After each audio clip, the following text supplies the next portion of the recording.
Growing up, my dad did not particularly like holidays, and one of his best friends lived on a farm. So most summers we would go and visit this friend's farm, and we would camp there for a week or two.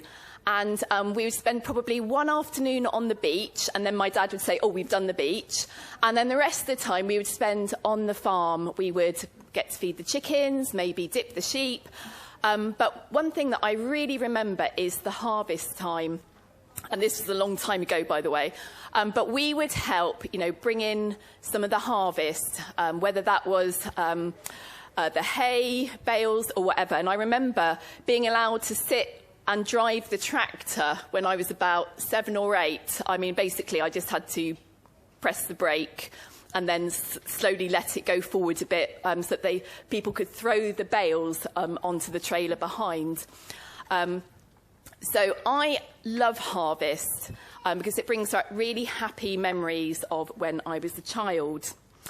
Now today, we are going to be celebrating harvest. Harvest's a little bit different, isn't it now? Because when I was younger and went to church, we had fruit and veg and potatoes and carrots all around the church. And we had a baker in our church, and they always made this massive loaf of bread as a wheat sheaf or something. But today, a lot of you, I think, have brought stuff for the food banks. We've probably got tins and pots of things, which is also brilliant. Now, we're going to watch... no, we're not. We've just watched a video all about how the harvest was brought in. And today, we are going to go through a challenge, and it's the grain challenge. OK, so we'll find out a bit more about that in a minute. But Kezzy is going to come and read a few verses to us from Deuteronomy, which talks about the grain. And then I've got a couple of questions for you, so you do need to listen carefully. When you are harvesting your crops and forget to bring a bundle of grain from your field, don't go back to get it.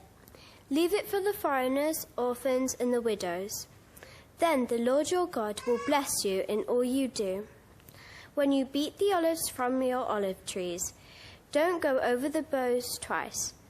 Leave the remaining olives for the foreigners, orphans, and widows. When you gather the grapes in your vineyard, don't glean the vines after they are picked. Leave the remaining grapes for the foreigners, orphans, and widows. Remember that you were slaves in the land of Egypt.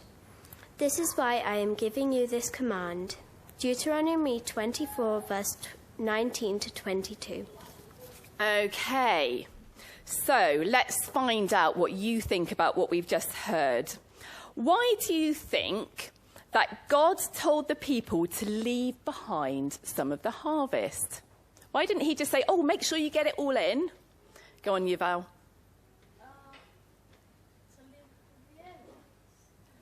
Yes, to leave it for the people that might need it the most. OK, so it could be foreigners who maybe didn't have so much, or the widows who'd lost their husbands, or the orphans who didn't have mums and dads. Brilliant. OK.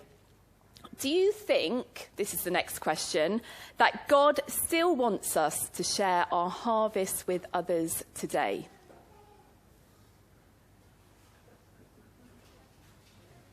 What do you think, Emily? I think so too. Does anyone know why we should share what we have? We're not going to make Yuval do all the answering of the questions today, are we? Come on then. Darcy, why should we share what we've got?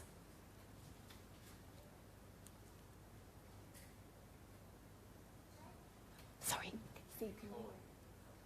To be kind. That's an absolutely brilliant answer. Any of the grown-ups got an answer? Should we share what we have? Why? Pam? Because we have more than enough, don't we? And I think that's what God was saying in Deuteronomy, wasn't it? That actually you've got as much as you need, so share the other bits. Don't be greedy. If we've got enough, then we've got enough to share with others too. Brilliant. So we are going to do a harvest challenge today called Grain. But first of all, before we find out what that stands for, we're going to sing a hymn. As you can see, the letter G stands for give. And I don't know whether any of you have been really observant this morning, but you might have noticed we've got a new banner at the front of the church, and it says give thanks to the Lord. And that was done by Danny and some of the kids at our kids club that we've just started on Wednesdays. So we are thinking not just about saying giving thanks to the Lord, but we are talking about giving. Shall we pray? Dear God, help us at harvest time to remember that you are our provider who gives us what we need. Help us always to remember to say thank you for all the good gifts that you give us. And we pray for all those who are struggling to buy the food that they need for their families at the moment. And we just want to pray for the food banks and local projects who work so hard to support those in their communities. In these difficult times, help us not to be greedy, to take only what we need and to share what we have with others. Amen. Over to Sharon. So I'm going to do the next letter in our grain challenge, which is the letter R. And as you can guess from the slide, we're going to talk about reduce, reuse and recycle. I'm actually going to add on to that at the end, repair and repurpose, but we're going to get to that in a moment. Now, I actually think it would be very boring if I just stood here and talked about reduce, reuse, recycle, because I think you probably know it. So let's start with reduce. So this basically means using less stuff. Everything we use comes from the planet at some point. And the more we use and the more we waste, the more we are kind of plundering the planet's resources. So how can we use less stuff? What stuff can we use less of? Quickly, hands up, yes.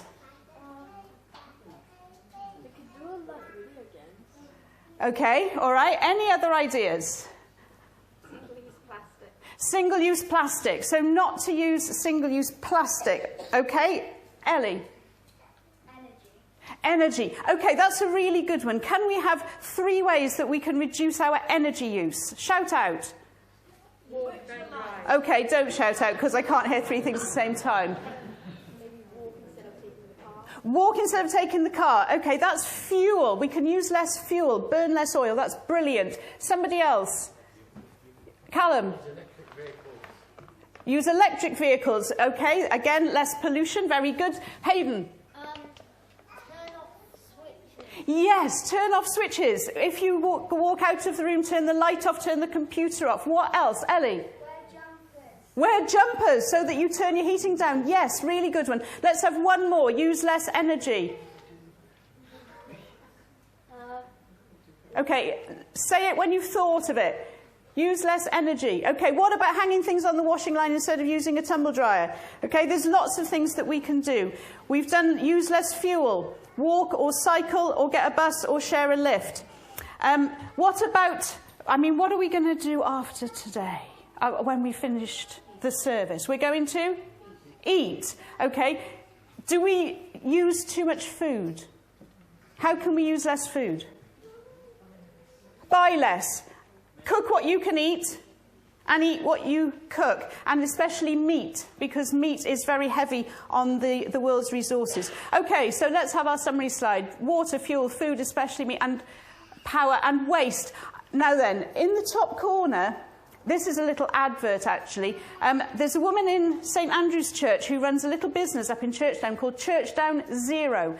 And this is one way that you can reduce the plastic bottles that you throw away. Because the idea is that you take your empty squeezy washing up liquid bottle, your spray cleaner bottles, your pump soap dispenser bottles, your duck head toilet cleaner bottles, and she weighs the empty one, she fills it with the product, and all of her products are kind to the environment when they go down your drain. She weighs it again, and you only pay her for what's in it. And then when you've finished using that one, you take your empties back again. So I have completely stopped buying all those stuff from supermarkets, and I take it to her. There are lots of them, but she's a friend, so I'm giving her some free advertising. Right, let's go to the next one. Reuse. There's a clue on the picture, but what things can we reuse? Callum? Bags, okay. What else can we reuse? Ellie? Plastic water bottles, brilliant. Another one? Like clothes. Clothes. Yeah, okay. Yeah, that's right. And hand them down. And how else can we... coffee cups, well done. Well done, Annette. Okay, this came from a charity shop. And a number of us who are standing in the front this morning have deliberately worn clothes today that came from charity shops. So you take to a charity shop, somebody uses what you don't want anymore. You buy from a charity shop, you use what they don't want anymore. What else can we reuse? Masks, okay? That's very topical, isn't it? What else? Anything else? We can reuse old shoes. Good. Okay, brilliant. So let's have a summary slide for reuse. Bags, bottles, paper, masks, toys. Hand down toys or give them away. Clothes and shop in charity shops. Next one, recycle. Okay, now that's a bit of a clue. Okay, we can recycle plastic and glass and metal and paper. Where can we recycle? Callum? Recycling bins. The easy way to recycle is at the curbside, isn't it? Because the council comes and picks it up. Beyond that, where else can we take stuff to recycle? Do you know, it's Callum and Ellie and Yuval, and Callum and Ellie and Yuval. Somebody else. Steve. Hempstead. Okay, so take your stuff down to the Hempstead plant, your household goods and stuff down to Hempstead. Where else can we take stuff to recycle? Ruben in the corner. Hang on, Januszka. Okay, give me an example of recycling at home. With plastic bottles, my friend, she made toys out of it. Okay, we're going to come to that later, all right? Because I'm calling that repurposing, but that's brilliant. Well done. At the back. They've just started recycling spring plastic at supermarkets, like yogurt pot lids and film and... Absolutely brilliant. So some supermarkets, not all, but Tesco and Co-op and some others are recycling soft plastics as well as plastic bottles. Brilliant. Ruben. Well, I can't see. Where is Ruben? He's in the corner. He's in the corner. Ruben, shout it out. What? Okay, yes, that's right. Okay. And anything else? What have we got in the foyer? People bring in, they're about that big.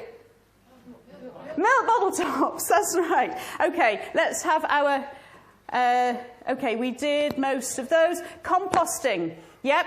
So a lot of compost that we buy from garden centres has got peat in it, which comes from Irish peat bogs, and that's really, really bad for the environment. But if you make compost out of your veg peelings, then you're saving the Irish peat bogs, which I think is a good thing to do. So the last one then, actually, we've done reduce, reuse, recycle. We're going to do repair and repurpose. So that's somebody repairing a phone that's got a cracked screen.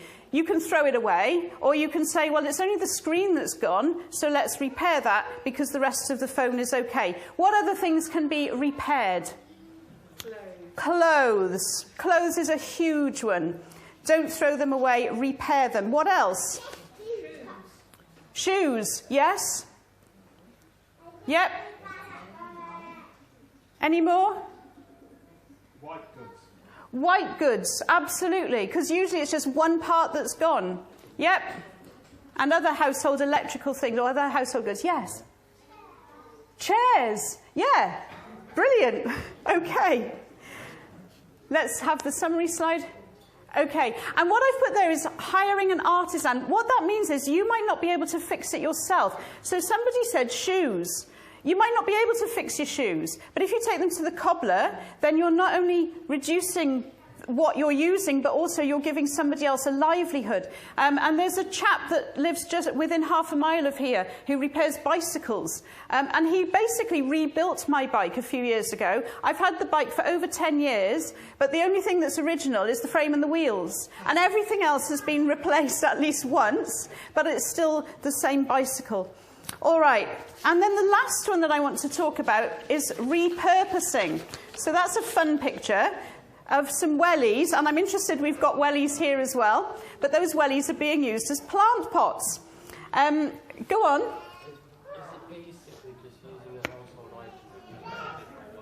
It's using something, that's absolutely right, it's using something that was designed for one purpose, and we're going to make it serve another purpose. Okay, so I think that's what Anushka was saying about a friend who's got plastic bottles and she makes other things out of them.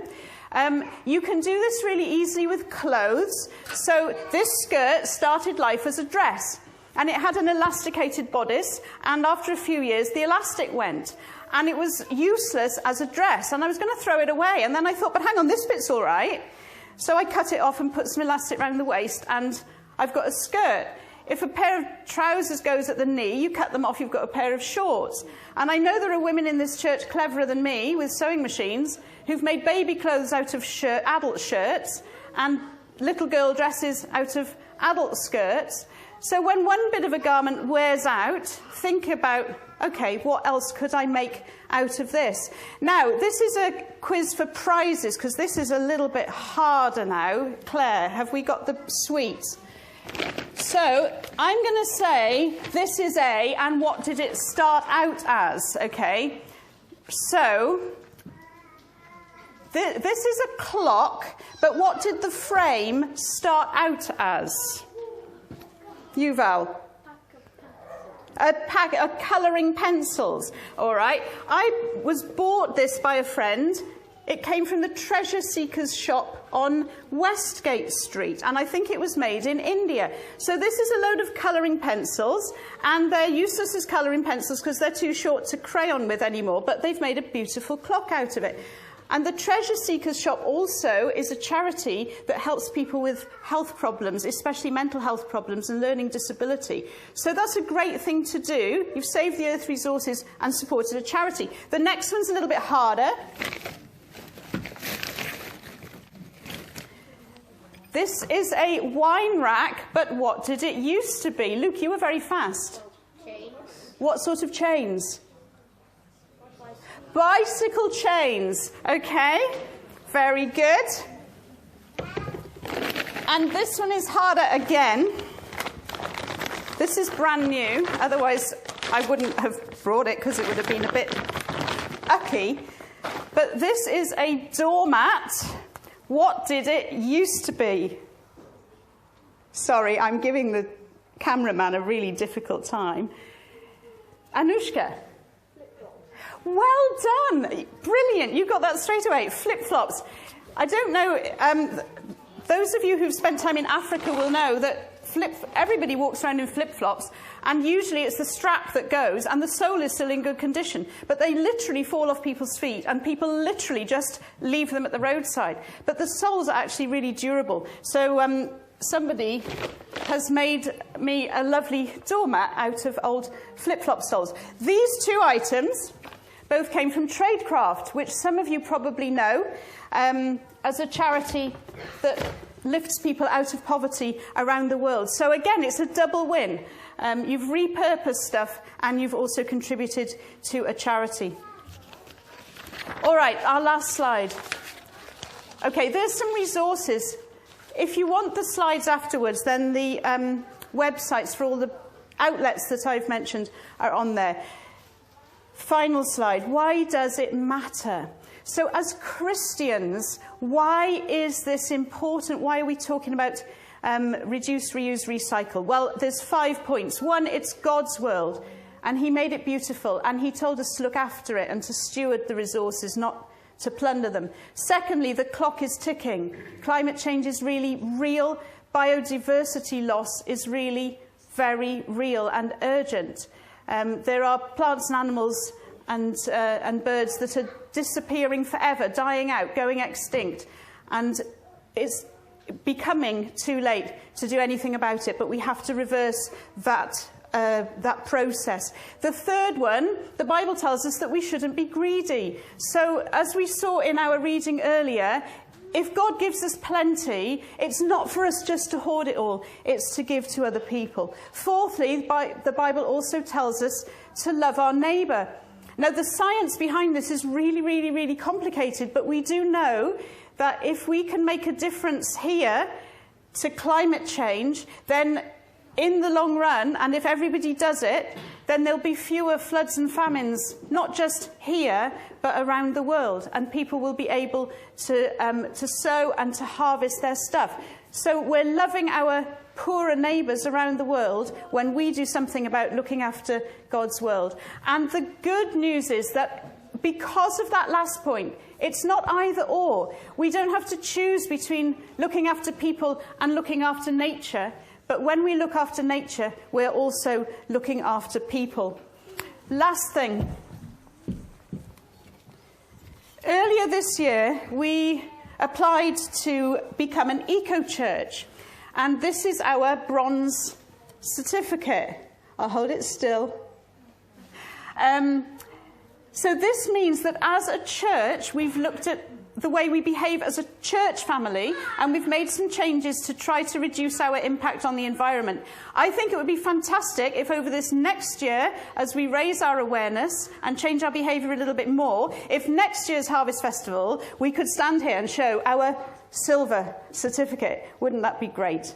Okay, Gregory's going to come in a moment and do a Kahoot quiz. Just before he does, we're going to hear what he has to say about thinking, because reduce, reuse, recycle, repair, it all starts with rethinking. How can we think about how we live?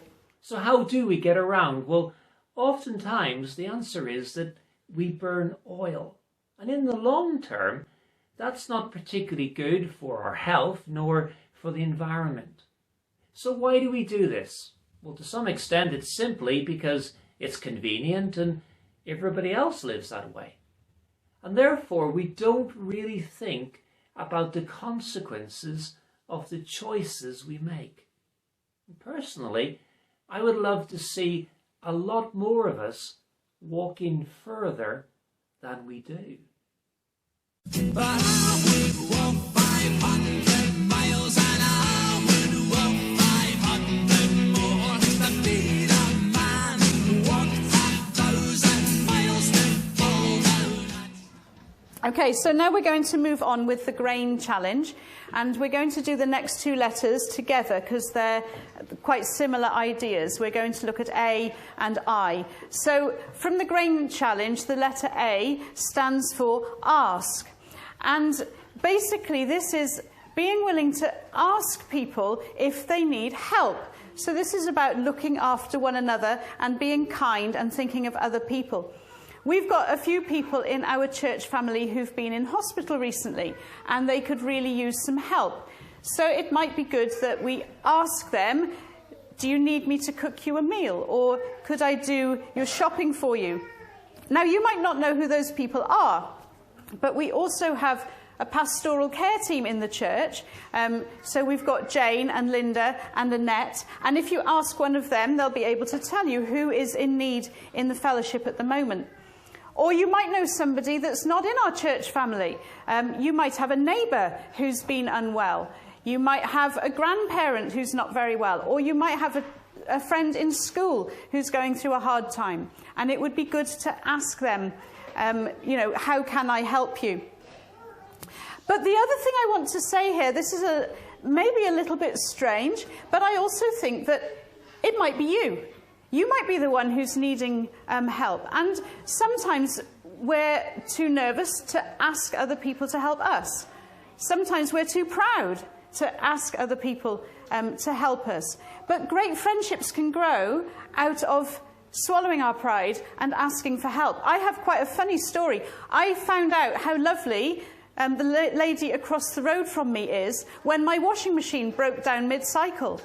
And it was pretty stinky and horrible, and she took my stinky, horrible load of wet washing and put it in her own machine and washed it. And actually, not only that, but because we tried to repair our washing machine instead of go out and buy a new one, she did my washing for me for a week.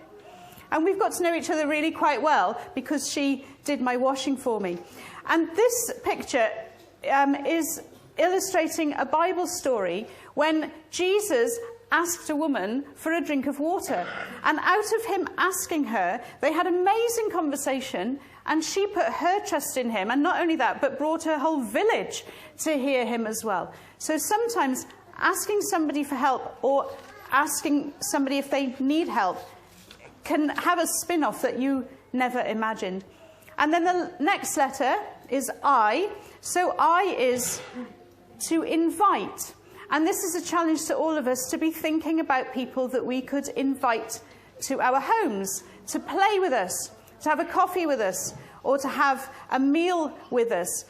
Now, this has been not just difficult, but illegal for huge chunks of the last year and a half. And I think that a lot of us have got out of the habit of having people in our homes. Maybe we've become nervous, and maybe we've forgotten how joyful it can be to share our time and our home and our food with other people. So it's really important that we start to do that again.